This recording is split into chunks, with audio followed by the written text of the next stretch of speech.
Indonesia U22 versus Thailand U22. Tembus final, tetap membumi. Komentar para musuh yang terjungkal.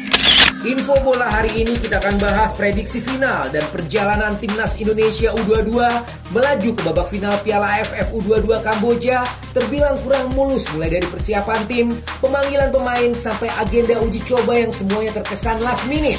Tergabung di grup B yang dihuni Kamboja, Myanmar, dan Malaysia, Indonesia banyak yang memprediksi akan angkat kopor lebih pagi. Keraguan itu semakin kuat saat Indonesia hanya bermain imbang lawan Myanmar di pertandingan pembuka Piala AFF U22 Kamboja.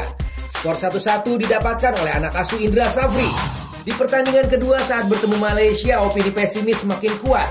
Komentar penuh semangat sampai cibiran di media sosial sempat mewarnai pemberitaan media, baik dari kubu Malaysia maupun timnas Indonesia. Dan lagi, hasil seri 2-2 adalah hasil akhir timnas Indonesia saat bertanding lawan Malaysia.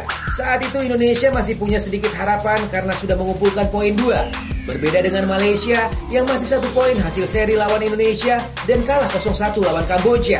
Malaysia dan Indonesia sama-sama ngotot di pertandingan terakhir grup B demi tiket semifinal. Hasilnya Indonesia mampu atasi Kamboja dengan 2 gol tanpa balas yang dicetak Marinus, striker centil yang dijuluki para netizen Balotellinya Indonesia. Sementara Malaysia meski menang lawan Myanmar harus ikhlas untuk pulang kandang lebih awal karena kalah poin di klasemen grup B. Lolosnya Indonesia ke final Piala AFF U22 Kamboja adalah bukan faktor kebetulan atau keberuntungan.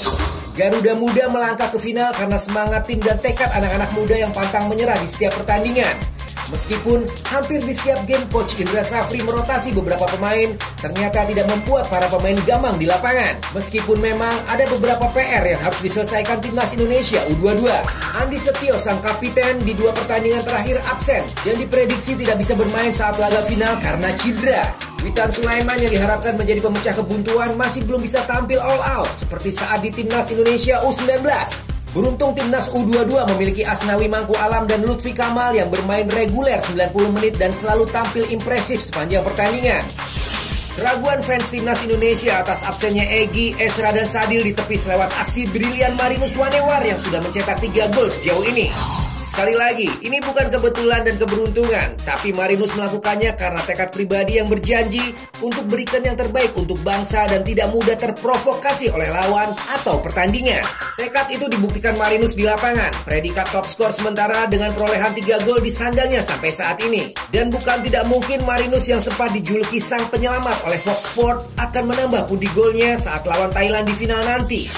Julukan Balotellinya Indonesia dan julukan sang penyelamat yang diberikan kepada Marinus tidak membuatnya besar kepala. Berita bola hari ini bukan hanya pujian untuk Marinus saja yang kita bahas, tapi tuduhan kurang mengenakan juga dialami Marinus. Dia sempat dituduh pemain yang mencuri umur di AFF U22 Kamboja.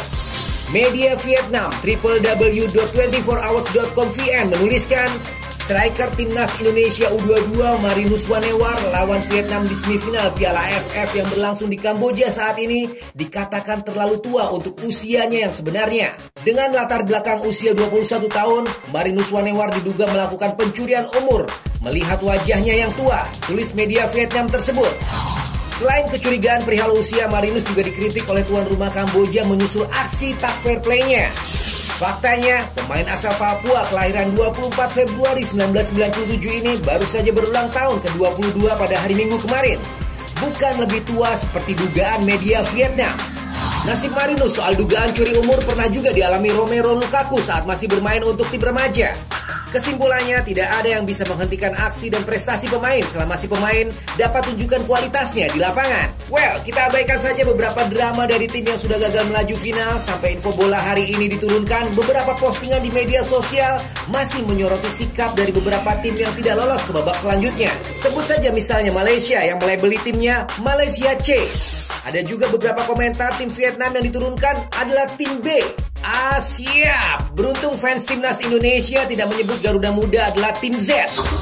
Kita tetap dukung timnas Indonesia U22 dan hargai semua tim yang sudah atau akan jadi lawan timnas Indonesia U22. Junjung tinggi sportivitas dengan terus berjuang tanpa kenal lelah, apalagi menyerah. Mereka lawan saat pertandingan dan teman saat peluit panjang dibunyikan. Indonesia U22 versus Thailand U22 Selasa 18.30 waktu Indonesia Barat live di RCTI. Timnas Thailand pasti akan bermain cepat dan terorganisir seperti gaya dan karakter mereka selama ini. Tidak ada pemain yang perlu diperhatikan berlebihan selama seluruh pemain Timnas Garuda Muda bermain disiplin di setiap posisinya masing-masing. Bukan tidak mungkin kita bisa kalahkan Thailand di final. Penguasaan bola dan aliran bola yang benar-benar terukur wajib dilakukan Timnas U22.